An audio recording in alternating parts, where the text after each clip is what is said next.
Hello नमस्कार दोस्तों। तो इस सेशन में आपको बताने जा रहा हूँ प्रोग्रेसिव वेब एप्लीकेशन के बारे में। प्रोग्रेसिव वेब एप्लीकेशन क्या होती है। तो आज का हमारा एजेंडा है what is the progressive web. आज का एजेंडा है प्रोग्रेसिव वेब एप्लीकेशन क्या होती है, इसके हिस्ट्री क्या है, इसके फीचर्स क्या हैं, और हम प्रोग्रेसिव वेब एप्लीकेशन क्यों बनाएं, कुछ बिल्डिंग ब्लॉक्स है और उसके प्रोस और कॉन्स हैं। तो हम ये सब डिटेल आज हम प्रोग्रेसिव वेब एप्लीकेशन के बारे में देखेंगे। तो प्रोग्रेसिव वेब एप्लीकेशन क्या होती है। ये एक एप्लीकेशन होती है जो रिसेंट वेब स्टैंडर्ड को यूज करके बनाई जाती है।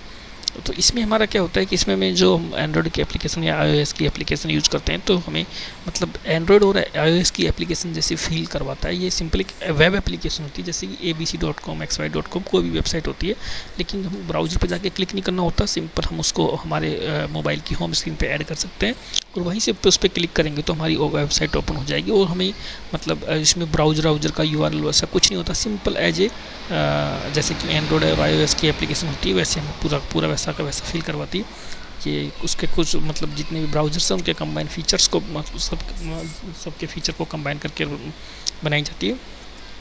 और इसमें क्या होता है कि कुछ जैसे कि सर्विस वर्कर है, मैनिफेस्ट है, कुछ चीज़ें होती हैं इनके थ्रू हम क्या करते हैं। जैसे कि सर्विस वर्कर के थ्रू क्या होता है, हमारा अगर इंटरनेट कनेक्टिविटी लॉस हो जाती है तो हम क्या करते हैं, हमारे पेजेज है कुछ डाटा को हम हमारे कैशे में सेव कर लेते हैं। तो जब इंटरनेट कनेक्टिविटी लॉस हो जाती है तो भी हमारी एप्लीकेशन चलती रहती है। तो ये था एक introduction of progressive web application के बारे में। इसकी हिस्ट्री क्या है कि गूगल के एक है फ्रांचेस बेरीमैन और एलेक्स रेसेली, दो डिज़ाइनर हैं। इन लोगों ने क्रोम की मतलब ब्राउज़र्स के जैसे मैनिफेस्ट फाइल है, सर्विस वर्कर हैं, in service worker manifest file application, in terminology को निकाल के उन्होंने टर्म निकाली नहीं, वो कहलाती है, वो उसको कहते हैं ये प्रोग्रेसिव वेब एप्लीकेशन। तो इन चीज़ों से मिला के उन्होंने एक प्रोग्रेसिव वेब एप्लीकेशन को बनाया। इसके फीचर क्या है, ये रिलायबल इसलिए है अगर हमारे पास इंटरनेट कनेक्टिविटी लॉस हो जाती है तो भी हम हमारा डाटा हम सर्विस वर्कर के थ्रू कैसे में सेव कर लेते हैं और कैसे से निकाल के हम दिखाते रहते हैं। अगर हमारे पास इंटरनेट कनेक्टिविटी नहीं है तब भी ये चलती रहती है। फास्ट इसलिए होती है कि ये रिसेंट वेब स्टैंडर्ड के थ्रू बनाई जाती है, तो ये ऑप्टिमाइज वे में होती है, तो ये फास्ट होती है। एंगेजिंग इसमें पुश नोटिफिकेशन होता है, तो अगर कुछ भी कोई चेंजेस होते हैं तो मतलब नोटिफाई करवा देती है यूज़र को, तो वापस यूज़र्स को एंगेज करके रखती है। फेस एंड सेफ होती है कि हमेशा HTTPS के थ्रू चलती है, तो हमेशा सेफ होती है।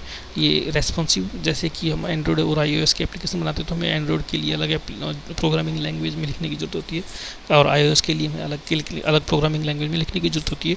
लेकिन ये सिंपल वेब एप्लीकेशन है, इसको हम एक किसी मतलब रिएक्ट में बना सकते हैं और उसको हम अलग अलग डिवाइसेज के अकॉर्डिंग रेस्पॉन्सिव कर सकते हैं। कनेक्टिविटी इंडिपेंडेंट, अगर हमारे पास इंटरनेट कनेक्टिविटी लॉस हो जाती है तो भी हमारा डाटा हम कैसे से दिखाते रहते हैं। तो हम प्रोग्रेसिव वेब एप्लीकेशन क्यों बनाते हैं, why to build progressive web application, क्योंकि हम इसको एक ही हमारे पास एक ही लैंग्वेज में बना के हम इसको हमारे आइकन मोबाइल की होम स्क्रीन पे ऐड कर सकते हैं और ये हमेशा एज ए मोबाइल की एप्लीकेशन की तरह चलती रहेगी। इंक्रीज एंगेजमेंट, इसमें पुश नोटिफिकेशंस के थ्रू क्या होता है कि ये हमेशा यूज़र को एंगेज करके रखती है। और वर्क रिलायबिलिटी हमें क्या करता है, ये क्या करती है, जैसे हमारा पेज है उसमें से हमें जितना पेज दिखाना है उतनी कंटेंट लोड करती है। जैसे जैसे हम स्क्रॉल करते जाते हैं तो हमारा कंटेंट बाद में लोड होता जाता है, और ये है इसलिए हम प्रोग्रेसिव एप्लीकेशन बनाते हैं। इसके कुछ बिल्डिंग ब्लॉक्स हैं कि कुछ जैसे कि मैनिफेस्ट फाइल है, सर्विस वर्कर है और एप्लीकेशन, इन तीन चीज़ों से मिला के हम प्रोग्रेसिव वेब एप्लीकेशन बनाते हैं। मैनिफेस्ट फाइल क्या होती है, मैनिफेस्ट फाइल वो होती है जिसमें हम हमारी एप्लीकेशन का मेटा डाटा स्टोर करते हैं। जैसे कि एप्लीकेशन का नाम है, एप्लीकेशन का डिस्क्रिप्शन है और एप्लीकेशन का लोगो है और उसके जो भी आइकन है उसका थीम कलर क्या होगा, उसका बैकग्राउंड कलर क्या होगा, ये सब चीज़ें हम हमारी मैनिफेस्ट फाइल में रखते हैं। जैसे कि ये है, इसमें हमने मैनिफेस्ट फाइल का ये पूरा, जैसे कि ये हमने वेब का नाम, एप्लीकेशन का नाम दिया, ये सोर्ट नाम दिया है, इसके आइकन्स दिए हैं, ये सब हमने हमारा डाटा था हमने मैनिफेस्ट फाइल में डाल दिया। दूसरी चीज़ होती है service worker. Service worker mainly क्या काम आता है, सर्विस वर्कर ये काम आता है जैसे कि हमारे पास इंटरनेट कनेक्टिविटी लॉस हो जाती है तो हमारे डाटा को ये क्या करता है, कैसे में स्टोर कर देता है। तो ये हमेशा ये नेटवर्क और डिवाइस के बीच में डाटा सप्लाई करने का काम आता है। इंटरनेट कनेक्शन और हमारी डिवाइस के बीच में डाटा सप्लाई करने का काम होता है। जो हमारा इंटरनेट कनेक्शन चला जाता है तो हमारे डाटा को हम कैसे में स्टोर कर लेते हैं और कैसे से जब इंटरनेट कनेक्टिविटी नहीं होती और जब मतलब हम हमारे एप्लीकेशन को चलाते हैं तो ये कैसे से डाटा निकाल के दिखाता रहता है।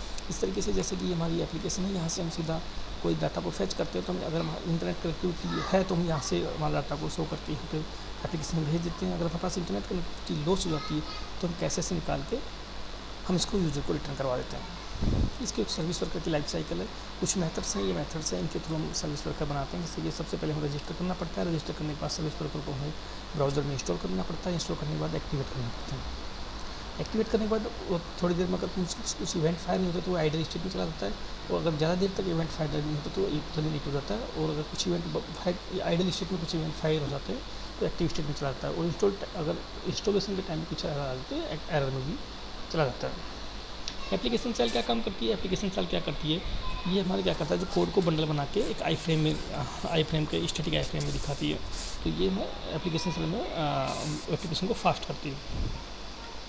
इसके प्रोस कॉन्स ये है कि इसके ये कोई हमें मतलब एप्लीकेशन ऐप स्टोर या गूगल प्ले स्टोर की किसी की जरूरत नहीं होती। सिंपल हमारी वेबसाइट का यूआरएल होता है, उसी यूआरएल को हम हमारे डेस्कटॉप पे ऐड कर लेते हैं, और मतलब हमें किसी चीज़ की जरूरत नहीं होती। ऐप प्ले स्टोर कोई सेंट्रलाइज होता है कि स्टोर की जरूरत नहीं होती, हमेशा ही एलिजिबल TPS पे चलती है, तो हमेशा सिक्योर भी होती है।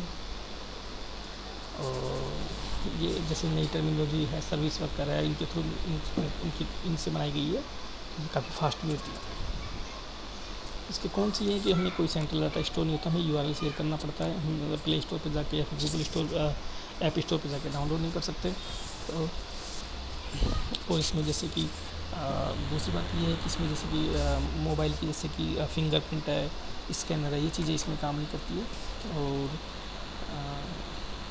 इसको बनाने के लिए थोड़ा स्किल्स की ज़रूरत होती है, जैसे कि सर्विस वर्कर क्या होते हैं, एप्लीकेशन सेल क्या होता है, मैनिफेस्ट फाइल का थोड़ा मतलब स्किल्स की ज़रूरत होती है बनाने के लिए। तो इसके कौन केस स्टडी क्या है, इसकी केस स्टडी ये है कि ट्विटर है, फ्लिपकार्ट है, अलीबाबा है, ये वो जैसे कि बहुत बड़ी बड़ी वेबसाइट्स हैं, ये लोग भी के मतलब अपने इनको भी PW के अंदर बनाया गया है। जैसे कि ट्विटर भी PW के अंदर बना हुआ है, फ्लिपकार्ट है, 5 मील्स है, अलीबाबा है, ये कुछ एप्लीकेशन एग्जाम्पल्स हैं जो कि PW के अंदर बनाए गए हैं।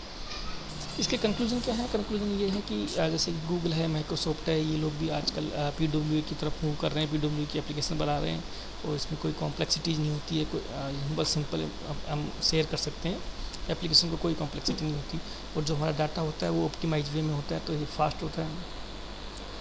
करंट और ये हम इसको करंट टेक्नोलॉजी लाइक जो कि सर्विस वर्कर है, ये करंट टेक्नोलॉजीज के थ्रू बनाते हैं, तो ये काफ़ी सिक्योर और फास्ट भी होती है।